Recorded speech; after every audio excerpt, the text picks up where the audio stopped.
ನಮಸ್ಕಾರ ವೀಕ್ಷಕರೇ, ನೀವು ನೋಡ್ತಾ ಇದ್ದೀರಾ ವಿಶ್ವವಾಣಿ ಮನೆ. ನಾನು ಕೇಶವ್ ಪ್ರಸಾದ್. ವೀಕ್ಷಕರೇ, ಇವತ್ತಿನ ವಿಶೇಷ ಎಪಿಸೋಡ್ ನಾವು ಹೆಲ್ತ್ ಇನ್ಶೂರೆನ್ಸ್ಗೆ ಸಂಬಂಧಪಟ್ಟ ಹಾಗೆ ಮತ್ತಷ್ಟು ಮಾಹಿತಿಗಳನ್ನು ತಿಳ್ಕೊಳ್ಳೋಣ. ಮುಖ್ಯವಾಗಿ ಹೆಲ್ತ್ ಇನ್ಶೂರೆನ್ಸ್ ಕ್ಲೇಮ್ ಯಾಕೆ ರಿಜೆಕ್ಟ್ ಆಗುತ್ತೆ ಅನ್ನೋದರ ಬಗ್ಗೆ. ಯಾಕಂದರೆ ಸೋಷಿಯಲ್ ಮೀಡಿಯಾದಲ್ಲಿ ಸಾಕಷ್ಟು ನಾವು ನೋಡ್ತಾ ಇದ್ದೀವಿ. ನಾನು ಯಾವುದೇ ಕಂಪ್ನಿ ಹೆಸರು ಹೇಳಲ್ಲ, ಆದರೆ ಸಾಕಷ್ಟು ಈ ರೀತಿಯ ಒಂದು ಗೊಂದಲಗಳಾಗುವಂಥದ್ದು, ಎಷ್ಟೋ ನಾವು ಪ್ರೀಮಿಯಂ ಕಟ್ತೀವಿ, ಆನಂತರ ರಿಜೆಕ್ಟ್ ಆಗುತ್ತೆ ಅನ್ನುವಂಥ ಆರೋಪಗಳನ್ನು ನಾವು ಕೇಳಿಬಿಡ್ತೀವಿ. ಹಾಗಾದರೆ ಯಾಕೆ ಈ ರೀತಿಯ ಸಮಸ್ಯೆ ಉಂಟಾಗುತ್ತೆ, ಇದಕ್ಕೆ ಪರಿಹಾರ ಏನು, ಎಲ್ಲ ವಿಚಾರಗಳ ಬಗ್ಗೆ ಸಾಕಷ್ಟು ಉಪಯುಕ್ತವಾದ ಮಾಹಿತಿಯನ್ನು ನಾವು ತಜ್ಞರಿಂದ ತಿಳ್ಕೊಳ್ಳೋಣ. ಇದಕ್ಕೆ ಸಂಬಂಧಪಟ್ಟ ಹಾಗೆ ನಮಗೆಲ್ಲ ವಿಚಾರಗಳನ್ನು ತಿಳಿಸ್ಕೊಡ್ಲಿಕ್ಕೆ ನಮ್ಮ ಜೊತೆ ಇವತ್ತು ವಿಮೆ ಸಲಹೆಗಾರರಾದ ಶಿವಸುಬ್ರಹ್ಮಣ್ಯ ಅವರು ನಮ್ಮ ಜೊತೆ ಇದ್ದಾರೆ. ಬನ್ನಿ ಕಾರ್ಯಕ್ರಮಕ್ಕೆ ಅವರನ್ನ ಬರಮಾಡ್ಕೊಳ್ಳೋಣ. ನಮಸ್ಕಾರ ಶಿವಸುಬ್ರಹ್ಮಣ್ಯ. ನಮಸ್ತೆ ಕೇಶವ್ ಪ್ರಸಾದ್. ಅಂದ ಹಾಗೆ ಕಳೆದ ಸಂಚಿಕೆಯಲ್ಲಿ ನಾವು ಈ ಹೆಲ್ತ್ ಇನ್ಶೂರೆನ್ಸ್ ಯಾಕೆ ಬೇಕು ಅಂತ ನಾವು ಸಾಕಷ್ಟು ಮಾಹಿತಿಯನ್ನು ತಾವು ತಿಳಿಸಿದ್ದೀರಾ. ಸೊ ಅದರ ಮುಂದುವರೆದ ಭಾಗವಾಗಿ ಯಾಕೆ ಈ ಕ್ಲೈಮ್ ಸೆಟಲ್ಮೆಂಟ್ ಸಂದರ್ಭದಲ್ಲಿ ರಿಜೆಕ್ಟ್ ಆಗುತ್ತೆ ಅಪ್ಲಿಕೇಶನ್ ಅನ್ನುವಂಥದ್ದು, ಇದಕ್ಕೆ ಏನು ಕಾರಣಗಳು ಮತ್ತು ಇದಕ್ಕೆ ಪರಿಹಾರ ಏನು ಹೇಳ್ತೀರಾ? ನೋಡಿ, ಕ್ಲೈಮ್ ಈಗ ಒಬ್ಬರು ಇವತ್ತು ಪಾಲಿಸಿಯನ್ನು ನಮ್ಮ ಹತ್ರ ತಗೊಂಡಿದ್ದಾರೆ. ಇವತ್ತು ಅವರಿಗೆ ಪಾಲಿಸಿ ಬಂದಿದೆ, ಪಾಲಿಸಿ ಇಶ್ಯೂ ಆಗಿದೆ ಅವರದ್ದು.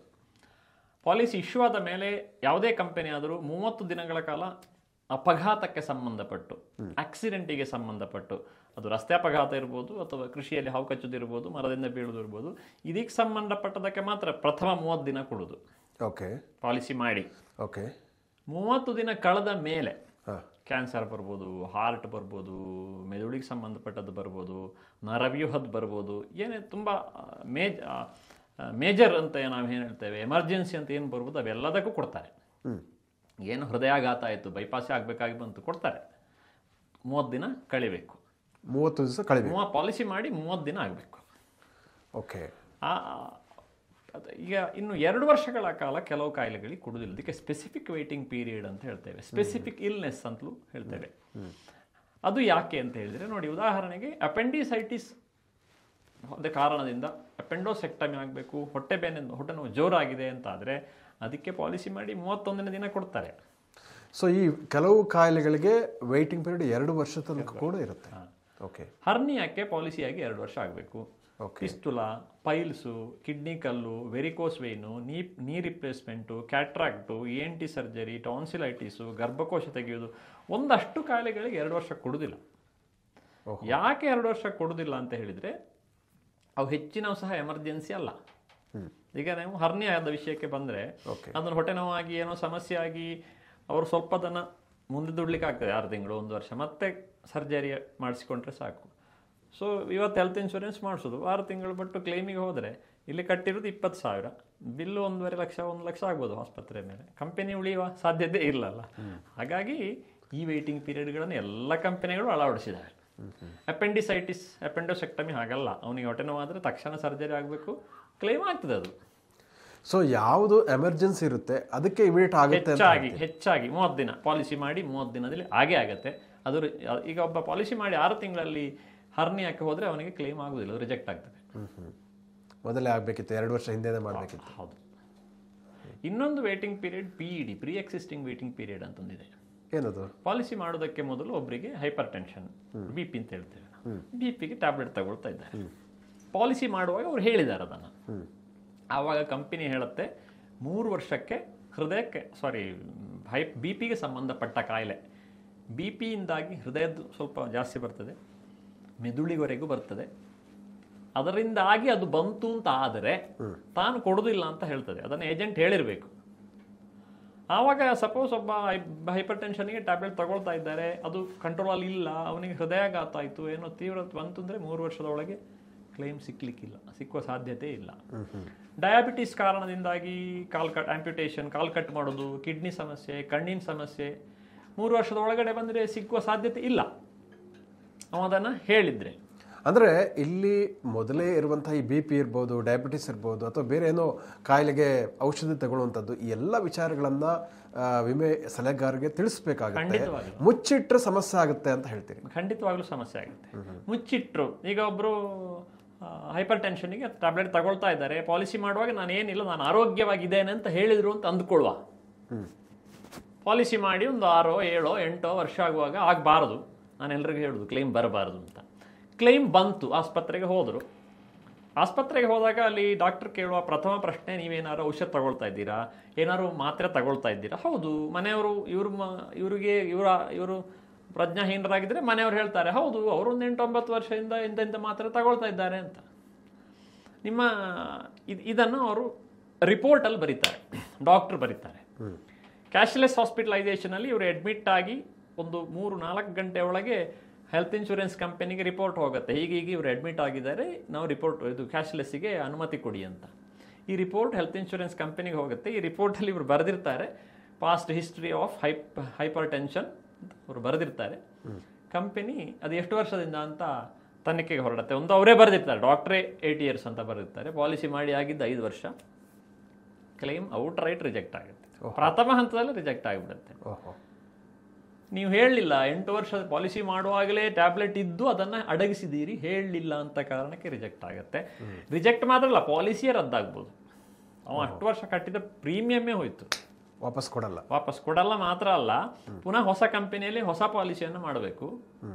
ಆವಾಗ ಇಲ್ಲಿ ಏನೋ ಅವರಿಗೆ ಮೇಜರ್ ಚಿಕಿತ್ಸೆ ಆಗಿರುತ್ತೆ, ಆ ಕಂಪನಿ ಪಾಲಿಸಿಯೂ ಕೊಡದೇ ಇರ್ಬೋದು, ಅವರಿಗೆ ಹೆಲ್ತ್ ಇನ್ಶೂರೆನ್ಸ್ ಇಲ್ಲದೆಯೂ ಆಗಬಹುದು.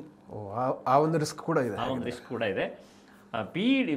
ರಿಜೆಕ್ಟ್ ಆಗಲಿಕ್ಕೆ ಬಹುಮುಖ್ಯ ಕಾರಣ ಇದರ ಹೊರತಾಗಿಯೂ ಎಲ್ಲವೂ ಸರಿ ಇದ್ದಾಗಲೂ ಕಂಪನಿಗಳು ರಿಜೆಕ್ಟ್ ಮಾಡ್ತವೆ. ನಾನು ಇಲ್ಲ ಅಂತ ಹೇಳುವುದಿಲ್ಲ. ಇವರೇನು ಸತ್ಯ ಹರಿಶ್ಚಂದ್ರನ ಮಕ್ಕಳೇ ಅಲ್ಲಿ ಕೂತಿರೋದಲ್ಲ. ಕಂಪನಿಗೆ ಲಾಭ ಜಾಸ್ತಿ ಆಗಬೇಕು ಅಂತ ರಿಜೆಕ್ಟ್ ಮಾಡುವುದು ಸತ್ಯವೇ, ಅದು ಕೂಡ ನಡೀತದೆ. ಆವಾಗ ಹೋರಾಟವೇ ಮದ್ದೋದಕ್ಕೆ.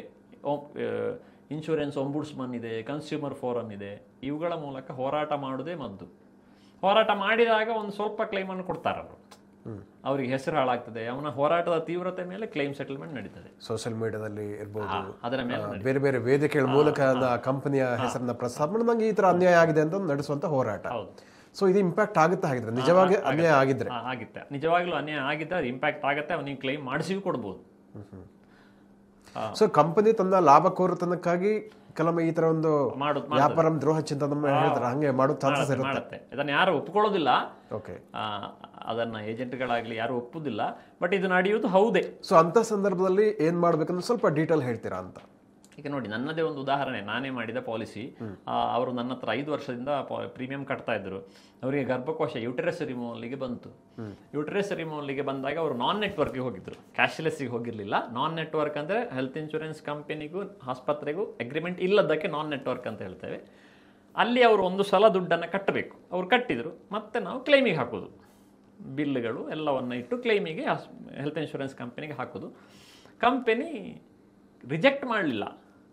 3 ತಿಂಗಳಾದರೂ ಕ್ಲೈಮಿನ ವಿಷಯವೇ ಇಲ್ಲ. ನಾವೆಲ್ಲ ದಾಖಲೆಗಳನ್ನ ಕೊಟ್ಟು, ಅದು ಕೊಟ್ಟು ಇದು ಕೊಟ್ಟು ಎಲ್ಲ ಆಯಿತು. ಆಮೇಲೆ ಕಂಪನಿ ತುಂಬ ಹೋರಾಟ, ಅಂದರೆ ಅವರಿಗೇನು ನಾವು ಬಾಧೆ ಕೊಡಲಿಲ್ಲ, ಹೋರಾಟವನ್ನೆಲ್ಲ ನಾವೇ ಮಾಡಿದ್ವಿ. ಮಾಡಿದಾಗ ಬಿಲ್ಲಿನಲ್ಲಿ 60% ಕೊಟ್ಟರು. 40% ಕಟ್ ಮಾಡಿದರು. ಬಿಲ್ಲನ್ನು ಇಡೀ ನೋಡುವಾಗ ಕೊಡಬೇಕಾದ್ದನ್ನು ಕೊಡಲಿಲ್ಲ. ಯಾಕೆ ಕೊಡಲಿಲ್ಲ ಅಂದರೆ ಪಿಟ್ಟಿ ಒಂದು ಸಣ್ಣ ಕಾರಣ ಏನು ಅಂದರೆ, ಅಲ್ಲಿ ಸರ್ಜನಿಗೆ ಅಸಿಸ್ಟೆಂಟ್ ಒಬ್ಬ ಡಾಕ್ಟರ್ ಇದ್ದ, ಅವನ ಅಗತ್ಯ ಇರಲಿಲ್ಲ, ಅವನದ್ದನ್ನು ನಾವು ಕೊಡೋದಿಲ್ಲ. ಇದೊಂದು ಆಕ್ಚುಲಿ ಪಾಲಿಸಿ ಅಗ್ರಿಮೆಂಟ್ ಅಲ್ಲಿ ಇರೋದು ಏನಂದ್ರೆ, ಬಿಲ್ ಕೊಡ್ತೇನೆ ನಾನು, ಅದು ಎಷ್ಟೇ ಇರಲಿ ಬಿಲ್ ಕೊಡ್ತೇನೆ, ಅದನ್ನು ಕೊಡೋದಿಲ್ಲ. ಈ ರೀತಿ ಅವರು ಸುಮಾರು 40% ಕಟ್ ಮಾಡಿ ಪುನಃ ನಮ್ಮ ಹೋರಾಟ ನಡೀತು. ಪುನಃ ಒಂದು 20% ಕೊಟ್ಟರು. ಮತ್ತೆ ನಮಗೂ ಬಚ್ಚಿತ್ತು, ಅಲ್ಲಿಗೆ ಬಿಟ್ಟಿತ್ತು ವಿಷಯ. 80% ಆದರೂ ಬಂತು. ಸುಮ್ಮನೆ ಇವ ಕೂತಿದ್ರೆ ಏನು ಸಿಗ್ತಾ ಇರಲಿಲ್ಲ. ಕರೆಕ್ಟ್, ನಿಜ. ಯಾಕಂದರೆ ಇದೇ ಆಗ್ತಾ ಇರೋದು ಅನೇಕ ಸಂದರ್ಭಗಳಲ್ಲಿ. ಅದ್ರ ಬಗ್ಗೆ ಅರಿವಿನ ಕೊರತೆ ಇರ್ಬೋದು, ಹೋರಾಟ ಮಾಡಬೇಕು ಅನ್ನುವಂಥ ಒಂದು ಐಡಿಯಾ ಕೂಡ ಗೊತ್ತಿಲ್ಲದೆ ಇರುವಂಥದ್ದು, ಹಾಗಾಗಿ ನಷ್ಟ ಆಗುವಂಥದ್ದು. ಸೊ ಅದ್ರ ಬಗ್ಗೆ ಸಾಕಷ್ಟು ಎಚ್ಚರ ವಹಿಸಬೇಕಾಗುತ್ತೆ ಅನ್ನುವಂಥದ್ದು. ಖಂಡಿತವಾಗ್ಲೂ ಎಚ್ಚರ ವಹಿಸಬೇಕಾಗುತ್ತೆ. ಓಕೆ. ಸೊ ಈಗ ಒಂದು ತಾವು ಹೇಳಿದ್ರಿ, ವೇಟಿಂಗ್ ಪೀರಿಯಡ್ ಬಗ್ಗೆ ಸಾಕಷ್ಟು ತಿಳ್ಕೊಂಡಿರ್ಬೇಕಾಗತ್ತೆ ಅನ್ನುವಂಥದ್ದು, ಮತ್ತು ಈ ರೀತಿಯ ಒಂದು ತೊಂದರೆಗಳಾದಾಗ ಏನು ಮಾಡಬೇಕು ಅಂತ. ಇದು ಬಿಟ್ಟರೆ ಈಗ ಏನಾದರೂ ಡಾಕ್ಯುಮೆಂಟೇಷನ್ ಇದರಲ್ಲಿರ್ಬೋದು, ಏನಾದರೂ ಎರರ್ಗಳಾಗುತ್ತಾ, ಹೇಗೆ ಅಂತ? ಅಲ್ಲ ನೋಡಿ, ಡಾಕ್ಯುಮೆಂಟೇಷನಲ್ಲಿ ಏನಂತ ಹೇಳಿದರೆ, ಈಗ ಕೆಲವು ಸಲ ಡಾಕ್ಯುಮೆಂಟೇಷನ್ ಎಲ್ಲ ಸರಿ ಇರುತ್ತೆ. ಓಕೆ. ಅವರು ನಿಜವಾಗ್ಲೂ ಆರೋಗ್ಯವಾಗಿ ಇರ್ತಾರೆ. ಓಕೆ. ಕ್ಲೈಮ್ ಬರುತ್ತೆ. ಏನೋ ಒಂದು ಯಾವತ್ತೋ ಒಂದು ಜ್ವರಕ್ಕೆ ಏನೋ ಔಷಧ ತಗೊಂಡ ಏನೋ ಅನಸಿನ ಏನೋ ನುಂಗಿರ್ತಾರೆ, ಅದನ್ನು ಮನೆಯವರು ಹೇಳ್ತಾರೆ, ಹೌದು ಅವ್ರು ಯಾವತ್ತೋ ಒಂದು ಏನೋ ಮಾತ್ರೆಗಳನ್ನೆಲ್ಲ ತಗೊಳ್ತಾ ಇದ್ರು ಅಂತ. ಆ್ಯಕ್ಚುಲಿ ಅವನಿಗೆ ಏನು ರೆಗ್ಯುಲರ್ ಮೆಡಿಕೇಶನ್ ಇರುವುದಿಲ್ಲ. ಡಾಕ್ಟರ್ ಬರೀತಾರೆ ಹಿಸ್ಟ್ರಿ ಆಫ್ ಏನೋ ತಗೊಂಡು ಏನೋ ಹೇಳಿದಾರೆ ಅಲ್ಲಿ, ಅವರು ಮನೆಯವರೇ ಹೇಳಿರ್ತಾರೆ. ಆವಾಗ ಅದೊಂದು ಅದೊಂದು ನಮ್ಮ ಏನು ಸಂವಹನದ ತಪ್ಪುಗಳಿಂದ ಆಗುವಂಥ. ಆವಾಗಲೂ ಕಂಪನಿ ಅದು ಬೇಗ ಕ್ಲೈಮ್ ಬಂದರೆ, ಅಂದರೆ ಮುಖ್ಯವಾಗಿ ಇದನ್ನು ಕಂಪನಿ ಬಹಳ ಸೂಕ್ಷ್ಮವಾಗಿ ನೋಡೋದು, ಒಂದು 5 ವರ್ಷದ ಒಳಗಡೆ ಕ್ಲೈಮ್ ಬಂದರೆ ಅವ್ರು ತುಂಬ ನೋಡ್ತಾರೆ ಏನು ಅಡಗಿಸಿದ್ದಾರೆ. ಹೌದು, ಯಾಕಂದರೆ ಮೋಸಗಳು ಸಾಕಷ್ಟು ನಡೀತದೆ. ಕರೆಕ್ಟ್. ಎರಡೂ ಕಡೆಯಿಂದ ಗ್ರಾಹಕರ ಹೆಸರಿನಲ್ಲೂ ಆಗ್ಬೋದು, ಆ ಕಡೆ ಕಂಪನಿಯಲ್ಲೂ ಆಗ್ಬೋದು. ನಾವು ಬರೀ ಕಂಪನಿಯನ್ನು ಇದರಲ್ಲಿ ದೂಷಣೆ ಮಾಡ್ಲಿಕ್ಕೆ ಆಗುದಿಲ್ಲ, ಬರೀ ಗ್ರಾಹಕರನ್ನು ಇದರಲ್ಲಿ ದೂಷಣೆ, ವಂಚಕರು ಎಲ್ಲ ಕಡೆ ಇದ್ದಾರೆ. ಸೊ ಹಾಗೆ ಬಹಳ ಪ್ರಾಮಾಣಿಕವಾಗಿ ಇಲ್ಲಿ ಇದರ ಪ್ರೊಸೀಜರನ್ನು ನಡೆಸುವಂಥದ್ದು ಬಹಳ ಮುಖ್ಯ ಅಂತ. ಖಂಡಿತವಾಗಲು. ಓಕೆ. ಈಗ ಸರಿ, ಇವಾಗ ಒಬ್ಬರಿಗೆ ಇನ್ಶೂರೆನ್ಸ್ ಏನು ತಗೊಂಡಿರಲಿಲ್ಲ ಅವರು, ಬಟ್ ಅವ್ರಿಗೆ ಯಾವುದೊಂದು ಕಾಯಿಲೆ ಬಂತು, ಅಂಥ ಸಂದರ್ಭದಲ್ಲಿ ಅವ್ರು ಏನು ಮಾಡೋಕೆ, ಅವರಿಗೆ ಇನ್ಶೂರೆನ್ಸ್ ಕವರೇಜ್ ಸಿಗುತ್ತಾ, ಮತ್ತು ಅದರ ಪ್ರೀಮಿಯಮಲ್ಲಿ ಏನಾದರೂ ವ್ಯತ್ಯಾಸ ಇರುತ್ತೆ, ಕಾಸ್ಟ್ಲಿ ಆಗುತ್ತೆ, ಅದು ಏನು ಹೇಗೆ ಅದನ್ನು ನಿಭಾಯಿಸ್ಬೋದು ಅಂತ ಪರಿಸ್ಥಿತಿ? ನೋಡಿ, ಯಾರಿಗಾದರೂ ದೊಡ್ಡ ಆರೋಗ್ಯದ ಸಮಸ್ಯೆ ಬಂದರೆ, ಕ್ಯಾನ್ಸರ್ ಬಂದರೆ, ಓಕೆ, ಹೃದಯದ ಬೈಪಾಸಿನಂತಹ ಸೀರಿಯಸ್ ಬಂದರೆ, ಅವಾಗಂತೂ ಹೆಲ್ತ್ ಇನ್ಶೂರೆನ್ಸ್ ಮಾಡಲಿಕ್ಕೆ ಆಗೋದಿಲ್ಲ. ಓಕೆ. ಅದಾದ ಮೇಲೆ ಅವರು ಅದನ್ನು ಟ್ರೀಟ್ಮೆಂಟಲ್ಲಿ ತಗೊಂಡು ಹುಷಾರಾದ ಮೇಲೂ ಸಹ ಕ್ಯಾನ್ಸರ್ ಮತ್ತು ಹೃದಯದ ದೊಡ್ಡ ಚಿಕಿತ್ಸೆ ಆದವ್ರನ್ನು ಯಾವ ಕಂಪನಿಗಳು ಅವರಿಗೆ ಹೆಲ್ತ್ ಇನ್ಶೂರೆನ್ಸ್ ಕೊಡ್ಲಿಕ್ಕೆ ಒಪ್ಪುದಿಲ್ಲ. ಒಮ್ಮೆ ಲೈಟ್ ಆಗಿ ಹಾರ್ಟ್ ಅಟ್ಯಾಕ್ ಆದ್ರೂ ನಂತರ ಸಿಗಲ್ಲ. ಲೈಟ್ ಹಾರ್ಟ್ ಅಟ್ಯಾಕ್ ಆದ್ರೆ ಕೊಡಬಹುದು, ಬೈಪಾಸ್ ಎಲ್ಲ ಆದ್ರೆ ಕೊಡುದಿಲ್ಲ, ಕ್ಯಾನ್ಸರ್ ಆದ್ರೂ ಕೊಡುದಿಲ್ಲ. ಅವರು ಔಟ್ ರೈಟ್ ನಾವು ಪಾಲಿಸಿ ಕೊಡುದಿಲ್ಲ ಅಂತಲೇ ಹೇಳಿಬಿಡ್ತಾರೆ. ಅವಾಗ ಇದನ್ನು ಅಡಗಿಸಿದ್ರೆ ಪುನಃ ಅದು ಆಗಿನ ಪ್ರಶ್ನೆ, ಅಡಗಿಸಿದ್ರೆ ಪುನಃ ಅಲ್ಲಿ ಕ್ಲೇಮ್ ಅವರಿಗೆ ನಾಳೆ ಗೊತ್ತಾಯ್ತು ಅಂತಾರೆ ಪಾಲಿಸಿ ಕ್ಯಾನ್ಸಲ್ ಆಗ್ತದೆ. ಆದರೆ ಈಗ ಸಾಮಾನ್ಯ ಸಣ್ಣ ಪುಟ್ಟ ಅಂತ ಇವತ್ತಿನ ದಿನದಲ್ಲಿ ಇದು ಸಣ್ಣ ಪುಟ್ಟ diabetes, asthma, cholesterol, hypertension ಅಂದರೆ BP, ಇವುಗಳೆಲ್ಲ ಒಬ್ರಿಗಿತ್ತು ಅಂತ ಆದರೆ ಅವರು ಅದನ್ನು ಪಾಲಿಸಿ ಮಾಡುವಾಗ ಹೇಳಿದರೆ ಸ್ವಲ್ಪ ಎಕ್ಸ್ಟ್ರಾ ದುಡ್ಡು ಕೊಡೋದರ ಮೂಲಕ, ಈಗ ಆರೋಗ್ಯವಂತ ವ್ಯಕ್ತಿಗೆ 100 ರೂಪಾಯಿ ಪ್ರೀಮಿಯಂ ಆದರೆ ಇವರೊಂದು 105 ರೂಪಾಯಿ 110 ರೂಪಾಯಿ ಪ್ರೀಮಿಯಂ ಕೊಡೋದರ ಮೂಲಕ ಆ ವೇಟಿಂಗ್ ಪೀರಿಯಡನ್ನು ಕಡಿಮೆ ಮಾಡ್ಬೋದು. 100 ವರ್ಷದ ವೇಟಿಂಗ್ ಪೀರಿಯಡ್ ಅಂತ ಏನು ಹೇಳ್ತೀವಿ ಅದನ್ನು 30 ದಿನಕ್ಕೆ ಇಳಿಸ್ಬೋದು. ಅಥವಾ ಇಲ್ಲ, ನಾನು ಅಷ್ಟು ಹೆಚ್ಚು ಕಟ್ಟಲಿಕ್ಕೆ ತಯಾರಿಲ್ಲ, ನಾನು 3 ವರ್ಷ ಕಳೆದೇ ಕ್ಲೈಮ್ ಮಾಡ್ಕೊಳ್ತೇನೆ, ಅದು ಮಾಡ್ಬೋದು. ಅಂತೂ ದೊಡ್ಡ ಸಮಸ್ಯೆ ಬಂದರೆ ಹೊಸ ಪಾಲಿಸಿ ಮಾಡೋದು ಸುಲಭ ಇಲ್ಲ. ಓಕೆ. ಸೊ ಹಾಗಾಗಿ ಆರೋಗ್ಯ ಇರುವಾಗಲೇ ಆರೋಗ್ಯ ಪಾಲಿಸಿ ತಗೊಳ್ಳುವಂಥದ್ದು ಬೆಸ್ಟ್ ಅಂತ ಹೇಳ್ತೀರಾ? 100ಕ್ಕೆ 100 ಆರೋಗ್ಯ ಇರುವಾಗಲೇ ತಗೊಳ್ಬೇಕು. ಈಗ ಸಾಮಾನ್ಯವಾಗಿ ಏನಾಗುತ್ತೆ ಅಂದರೆ ಅನೇಕ ಮಂದಿ ತುಂಬ ಬಿಗಡಾಯಿಸ್ತಾ ಇದೆ ಅನ್ನೋ ತಕ್ಷಣ ಹಾಸ್ಪಿಟ್ಲಿಗೆ ಹೋಗ್ತಾರೆ, ಡಾಕ್ಟರ್ನ ಕಾಣ್ತಾರೆ ಫೈನಲ್ ಸ್ಟೇಜಲ್ಲಿದ್ದಾಗ, ಅಥವಾ ಇನ್ನೇನು ಸ್ವಲ್ಪ ಅದರ ಲಕ್ಷಣಗಳು ಕಂಡಾಗ ಹೋಗ್ತಾರೆ. ಹೌದು.